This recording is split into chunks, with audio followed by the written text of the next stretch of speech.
ৰেখা বৰা ঈশ্বৰ পুত্ৰ আমাৰ হিয়াৰ আমঠু জুবিন গাৰ্গ দেৱৰ উপজা দিনত আমি যি উলহ মালৰে আয়োজন কৰিব লাগিছিল সেই উলহ মালহ এতিয়া আমাৰ নাই কিয়নো তেখেত আমাৰ মাজত সুশৰীৰে উপস্থিত নাই বৰ্তমান তথাপিও তেখেতৰ শুভ দিনত তেখেতলৈ শুভকামনা জনাই তেখেতৰে শ্ৰেষ্ঠ এটি কবিতা মই পাঠ কৰিবলৈ আগবাঢ়িছোঁ কবিতাৰ শিৰোনাম মেটামৰফচিছ মই যদি ঈশ্বৰ হলোহেঁতেন আজিৰ মানুহ সৃষ্টি কৰা বন্ধ কৰি দিলোহেঁতেন নতুনকৈ সৃষ্টি কৰিলোহেঁতেন আৰু এবিধ মানুহৰ দৰে জন্তু যি মাৰি কাটি খাই বৈ শুই জীয়াই নাথাকি আৰু বহুত কিবা কিবি কৰিলেহেঁতেন দিলোহেঁতেন এটা মস্তিষ্ক যাৰ কাম চিন্তা কৰা শুদ্ধভাৱে যি মস্তিষ্কত দৌৰিব অনুভূতি আবেগ উচ্চাকাংক্ষা আৰু দূৰদৰ্শনৰ অনিৰ্বাণ অশ্বমেধ ঘোঁৰা যি মস্তিষ্কত আস্ফালিত হ'ব পৰিৱৰ্তন আৱৰ্তন আৰু নিয়ন্ত্ৰণৰ ন ন সূত্ৰ দিলোহেঁতেন আৰু এজুৰি হাই পাৱাৰ চকু যাৰ মাজেদি সকলো সঁচা বস্তু দৃশ্যমান দিলোহেঁতেন দুখন এক্সট্ৰা কাণ ধন্যবাদ মৰমৰ শিল্পী বিকি দাস বন্দীপ শইকীয়া জিয়াউল হক দীপক ঘোষ আৰু সুমন হাজৰিকা তেওঁলোকক আমাৰ অনুষ্ঠানৰ মাজলৈ আগবঢ়াই আনিবৰ বাবে মই আমাৰ সদস্যসকলক অনুৰোধ জনাইছোঁ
চকুৰ পানী সুখৰ চিকুণমণি মই ভাগৰা নাই জীৱন হেৰুৱা নাই মই ভাগৰা নাই জীৱন হেৰুৱা নাই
নমস্কাৰ। আজি আমি আমাৰ হিয়াৰ দাপোন আমাৰ অতি মৰমৰ জুবিন গাৰ্গ দেৱৰ যি আমি জন্মদিন, সেই জন্মদিন যদিও জন্মদিন খুব আনন্দৰ, কিন্তু হ'লেও আমাৰ মাজত তেখেত যেতিয়া নাই, গতিকে আমাৰ আনন্দৰ দিনটো আজি অকণমান হতাশা বা দুখ বেদনাত পৰিণত হৈছে। তথাপিতো আমি আমাৰ প্ৰগতি মহিলা সমিতিৰ পৰিয়ালৰ পৰা আমি জুবিন গাৰ্গৰ সৈতে এপলগ বুলি আমি এই সাংস্কৃতিক অনুষ্ঠানৰ আয়োজন কৰিছোঁ। যদিও আমাৰ মনত দুখ, তথাপিতো আমি তেওঁৰ প্ৰতি শ্ৰদ্ধা নিবেদন কৰিছোঁ, তেওঁৰ জন্মদিন পালনৰ আয়োজন কৰিছোঁ। আৰু আজি এই মুহূৰ্তত মই তেওঁলৈ শ্ৰদ্ধাঞ্জলি জনাইছোঁ। মই এটি মোৰ স্বৰচিত কবিতাৰে মই তাকেই আপোনালোকক আজি আগবঢ়াইছোঁ। তুমিবিহীন অনুভৱ। আমাৰ হৃদয়ৰ স্পন্দন, প্ৰাণৰ কম্পন, আজি আমি বাকৰুদ্ধ আৰু তুমি শ্বাসৰুদ্ধ। অনুভৱৰ বেদনাবোৰে, বিশ্বাস হেৰুৱাৰ তাৰণাবোৰে মন প্ৰাণ দৃঢ় কৰি তোলে। অস্থিৰ মনৰ সুস্থিৰ অনুভৱবোৰ হৃদয়ৰ নিভৃত কোণলৈ শিপাই যায়। তুমি থাকিবা আমাৰ হৃদয়ৰ মণিকোঠাত শেষ উশাহলৈকে। তুমিবিহীন মুহূৰ্তৰ কথা ভাবিলেই বুকুখন বৰকৈ বিষায়। প্ৰতিজনৰ মনে প্ৰাণে জীপাল হৈ থাকিবা। তুমি যে নহয় মাথো তুমি আমাৰ উশাহ অনুভৱৰ নিজৰা। হৃদয়ৰ কোণত তুমি আমাৰ প্ৰাণৰ মমতা। আজিয়েই তোমাক কৈ থওঁ, এতিয়া তুমি আৰু নহ'বা ইমান দৰদী। বিশ্বাস ৰাখিব নোৱাৰাজনক লৈ লভিবা জানো সন্তুষ্টি? নাই, কেতিয়াও নকৰিবা ক্ষমা, নহ'লে অভিধানত বিচাৰি নাপাবা সংজ্ঞা যে ক্ষমাৰ। চকুৰ আগত মাথো ভাহি ফুৰিছে সেই প্ৰতিচ্ছবিৰ স্মৃতিবোৰ। তুমি আকৌ আহিবা, ৰৈ থাকিম আশাৰে, অতি হেঁপাহেৰে, ৰিণি দেখালৈকে চাই ৰ'ম তোমাৰ অনুভৱবোৰ বুকুত বান্ধি। তোমাক হেৰুৱাৰ বেদনাই দিছে কেৱল মৌনতাৰ কোলাহল। সজীৱ হৈ থাকিবা আমাৰ দেহ মন প্ৰাণত। আমি জীয়াই ৰাখিম তোমাক যুগ যুগান্তৰলৈ, অনুজ আৰু আমাৰ আদৰ্শ হৈ। আজি এই প্ৰাণৰ শিল্পীগৰাকীৰ জন্মদিন উপলক্ষে মই আগবঢ়ালোঁ এই স্বৰচিত অনুভৱখিনি। ধন্যবাদ। নমস্কাৰ।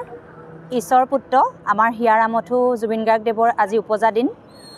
যোৱা বছৰলৈকে আমি যিখিনি উলহ মালহেৰে তেখেতৰ জন্মদিন আয়োজন কৰিছিলোঁ, এই বছৰ তেনেকুৱা একো উলহ মালহ নাই। তথাপিও তেখেতৰ জন্মদিন আমি উদযাপন নকৰাকৈ থাকিব নোৱাৰোঁ। সেইবাবে তেখেতৰ উপজা দিনত তেখেতলৈ শুভকামনা জনাই মই এটি তেখেতৰে সৃষ্ট কবিতা পাঠ কৰিবলৈ ওলাইছোঁ। মেটামৰফচিছ। মই যদি ঈশ্বৰ হ'লোহেঁতেন, আজিৰ মানুহ সৃষ্টি কৰা বন্ধ কৰি দিলোঁহেঁতেন। নতুনকৈ সৃষ্টি কৰিলোঁহেঁতেন আৰু এবিধ মানুহৰ দৰে জন্তু, যি মাৰি কাটি খাই বৈ জীয়াই নাথাকি আৰু বহুত কিবা কিবি কৰিলেহেঁতেন। দিলোঁহেঁতেন এটা মস্তিষ্ক, যাৰ কাম চিন্তা কৰা শুদ্ধভাৱে, যি মস্তিষ্কত দৌৰিব অনুভূতি, আৱেগ, উচ্চাকাংক্ষা আৰু দূৰদৰ্শনৰ অনিৰ্বাণ অশ্বমেধ ঘোঁৰা, যি মস্তিষ্কত আস্ফালিত হ'ব পৰিৱৰ্তন, আৱৰ্তন আৰু নিয়ন্ত্ৰণৰ ন সূত্ৰ। দিলোঁহেঁতেন আৰু এজুৰি হাই পাৱাৰ চকু, যাৰ মাজেদি সকলো বস্তু দৃশ্যমান, আৰু দিলোঁহেঁতেন এক্সট্ৰা দুখনি কাণ। ধন্যবাদ।